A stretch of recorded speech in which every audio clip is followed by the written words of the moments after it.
बच्चों, कैसे हैं आप? उम्मीद करती हूँ आप बढ़िया और एकदम मज़े में होंगे, खुश होंगे और अपनी लाइफ को एंजॉय कर रहे होंगे।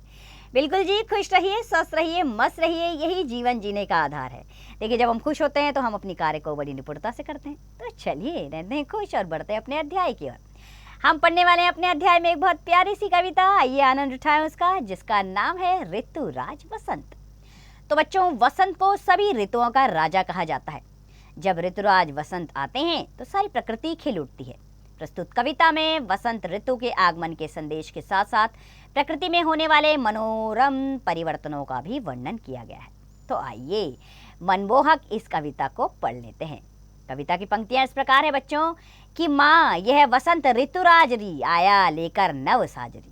कि हे माँ, यह वसंत ऋतुराज, अब ऋतुराज को क्या कहा जाता है? ऋतुओं का राजा कहा जाता है। तो ये ऋतुराज आया है, मन में एक नई उमंग ली। मह मह मह डाली महक रही, कुहू कुहू कुहू कोयल कुहुक रही। संदेश मधुर जगत को यह वह देती वसंत का आजरी। माँ यह वसंत ऋतुराजरी। तो ऋतुराज वसंत के आते ही चारों तरफ डालियां महकने लगी है, डालियों पर कोयले कुहकने लगी हैं और वो संदेश, मधुर संदेश दे रही है जगत, अर्थात इस पूरे विश्व को मधुर संदेश दे रही है। कौन सा संदेश? कि ऋतुराज वसंत आ गया है रे माँ। गुन गुन गुन भौरे गूंज रहे, सुमनों सुमनों पर घूम रहे। अपने मधु गुंजन से कहते छाया वसंत का राजरी। माँ यह वसंत ऋतुराजरी। अब चारों तरफ फूल खिल गए हैं और फूलों पर गुनगुनाते भंवरे। सुमनों सुमनों यानी कि वो फूलों पर मंडरा रहे हैं, घूम रहे हैं। उनकी मधु गुंजन कहती है कि चारों तरफ वसंत ऋतु राज छाया है रे माँ, ऋतु वसंत राज आया रे। मृदु मद समीरण सर सर सर बहता रहता सुरभित होकर, करता शीतल जगती का तल अपने स्पर्शों से आजरी। माँ यह वसंत ऋतु राजरी। फूली सरसों पीली पीली, रवि रश्मि स्वर्ण सी चमकीली। गिरकन उन पर खेतों में भी भरती सुवर्ण का साजरी। यह वसंत ऋतु राजरी। तो मृदु यानी कि बहुत ही कोमल, मंद समीरण यानी कि मंद समीर हवा चल रही है। कैसे? सर सर सर सर करके। बहता रहता सुरभित होकर, बहुत ही सुरभित होकर बहता है शीतल जल अपने स्पर्शों से आजरी। माँ ये वसंत ऋतुराज जी, चारों तरफ उसका स्पर्श हो रहा है। माँ ये ऋतुराज के कारण है। सारी सरसों जो फूल गई है, पीली पीली हो गई है। रवि रश्मि स्वर्ण सी चमकीली, यानी कि रवि की जो किरणें हैं वो स्वर्ण सी, सोने सी चमकीली हो गई है और उन खेतों पर जब गिरती है तो ऐसा लगता है कि सुवर्ण का राज है, यानी कि सोने का राज चारों तरफ बिखरा हुआ है। यह सब ऋतुराज है। माँ प्रकृति वस्त्र पीले पहने आई इसका स्वागत करने। मैं पहन वसंती वस्त्र फिरूं कहती आई ऋतुराजरी। माँ यह वसंत ऋतुराजरी। तो माँ यह प्रकृति अर्थात ऋतुराज के आते ही प्रकृति ने पीले वस्त्र धारण कर लिए हैं। यह प्रकृति ऋतुराज का स्वागत कर रही है, बाहें पसारे। सब ने वसंत ऋतु में वसंती यानी कि पीले कपड़े पहन लिए हैं और सब यही कह रहे हैं माँ कि आई वसंत ऋतुराजरी। तो बच्चों, द्वारिका प्रसाद माहेश्वरी द्वारा लिखी गई ये कविता बेहद ही आनंदित करने वाली प्यारी सी ऋतुराज वसंत के आगमन पर। आइए कवि परिचय ले लेते हैं।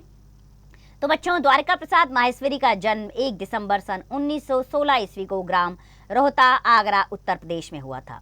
इन्होंने बाल साहित्य पर 26 पुस्तकें लिखी। इनके अतिरिक्त 5 पुस्तकें नव साक्षरों के लिए भी लिखी। इन्होंने अनेक काव्य संग्रह और खंड काव्यों की भी रचना की। बच्चों के कवि सम्मेलन का प्रारंभ और प्रवर्तन करने वालों के रूप में इनका योगदान अविस्मरणीय है। इनको text book planning and preparation हेतु उत्तर प्रदेश हिंदी संस्थान द्वारा बाल साहित्य भारतीय पुरस्कार से सम्मानित किया गया। इनका निधन 29 अगस्त सन 1998 ईस्वी को हुआ था। तो चलिए अब बढ़ चलते हैं हम अभ्यास प्रश्नों की ओर। मौखिक अभिव्यक्ति के प्रश्न है। पहला प्रश्न, ऋतुओं का राजा किसे कहा जाता है? तो ऋतुओं का राजा वसंत ऋतु को कहा जाता है। बाकी के मौखिक प्रश्नों के उत्तर स्वयं दीजिएगा। लिखित अभिव्यक्ति में क प्रश्न है, सही उत्तर वाले गोले को रंगे। पहला वाक्य, सुमनों पर कौन घूम रहे हैं? तो सुमनों पर तीसरा वाला विकल्प सही है, भौरे घूम रहे हैं। इसी प्रकार बाकी के विकल्प आप स्वयं चुनेंगे। ख, कविता की पंक्तियों का आशय स्पष्ट कीजिए। अब यहाँ पंक्तियाँ लिखी हुई है, इनको आपने अपने भाषा में इनका अर्थ बताना है। अभी हमने आपको पूरी कविता सुनाई है उसी के अनुसार आप इसका अर्थ लिखिएगा। चलिए अब आ गया काव्यांश ग। या काव्यांश यानी कि काव्य का एक छोटा सा अंश दिया गया है, इसको आपने 2-3 बार बढ़िया तरीके से पढ़ना है। उसी पर आधारित 4 प्रश्न हैं, इन चारों के प्रश्नों के उत्तर आपने देने हैं। घ, निम्नलिखित प्रश्नों के उत्तर लिखने हैं। पहला प्रश्न, कवि अपनी माँ को किस बात की सूचना दे रहे हैं? तो कवि अपनी माँ को वसंत ऋतुराज के आने की सूचना दे रहे हैं। इसी प्रकार बाकी प्रश्नों के उत्तर स्वयं करेंगे बच्चों आप। कल्पना की उड़ान का प्रश्न आ गया है कि अगर कोई ऐसी ऋतु होती जहाँ हवा मंद मंद झोंके की बजाय संगीत पैदा करती तो लोग इस ऋतु में कैसे त्योहार मनाते? तो सोचिए और यहाँ पर उसका वर्णन कीजिए। भाषा की बात पढ़िए, तो यहाँ पर आपको विशेषण लिखना है। जो प्रश्न आ रहे हैं उसमें विशेषण लिखना है, जैसे डैश कोयल, काली कोयल, ठीक है, मधुर वाणी वाली कोयल। आप कोई भी विशेषण शब्द इसमें लिखिए। बाकी के विशेषण शब्द आप स्वयं लिखेंगे बच्चों। ख, शब्दों को अर्थ के अनुसार वाक्य में प्रयोग कीजिए। मधु, मधु को मीठा और शहद भी कहा जाता है, उसी के अनुसार आपने वाक्य प्रयोग करना है। जैसे कि मीठा, हमें हमेशा मीठा बोलना चाहिए। और शहद, शहद स्वास्थ्य के लिए बहुत लाभदायक होता है, ठीक है। तो यहाँ शहद की जगह मधु लिखेंगे, हमें मधुवाणी का प्रयोग करना चाहिए और मधु स्वास्थ्य के लिए हाँ लाभदायक होता है। इसी प्रकार बाकी के शब्दों के वाक्य प्रयोग स्वयं करें बच्चों। अब आ गए हैं वर्ण विच्छेद। वर्ण विच्छेद करना है गौ में। वसंत, वसंत का वर्ण विच्छेद क्या होगा बच्चों? व जमा अ जमा स जमा अंग जमा त जमा अ, ठीक है।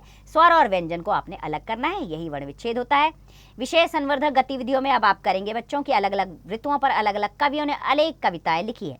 सभी ऋतुओं से संबंधित कविता नेट पर पढ़िए, ढूंढकर पढ़िए और अपनी डायरी में लिखिए, ठीक है।